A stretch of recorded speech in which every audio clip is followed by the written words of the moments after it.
মামলা করেছে, কিন্তু কোম্পানি শুধু ডেট বাই ডেট দিচ্ছে, কোনো টাকা দিচ্ছে না।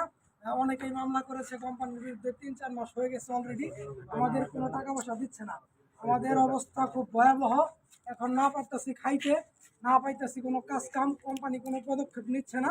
আমি বর্তমান বাংলাদেশ এম্বাসি এমনকি পাকিস্তান এম্বাসি, মিশরের এম্বাসি যারা আছেন তাদের দৃষ্টি আকর্ষণ করছি, এবং কি সৌদি গভর্নমেন্টের দৃষ্টি আকর্ষণ করছি, আপনারা অতি দ্রুত আমাদের কোম্পানির কাছে নিকট যাবেন এবং আমাদের যত আমেল আছে তাদের জন্য কিছু ব্যবস্থা গ্রহণ করবেন ইনশাল্লাহ।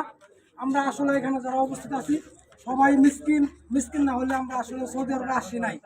যারা সৌদিতে আসছি আমরা দেশ ত্যাগ করে, বাবা মা সবাইকে ত্যাগ করে অবশ্যই ওইটা টাকার জন্য আমরা এখানে আসছি। এখন আমাদের কোম্পানি যদি টাকা না দেয়, আমাদের পরিবারজন সবাই ডিপেন্ডেন্ট আমাদের আউট অফ ইনকাম সোর্স। এখন আমাদের যদি ইনকাম সোর্স না থাকে, আমরা পরিবার পরিজন নিয়ে কিভাবে বাঁচবো? আমি অতি বিলম্বে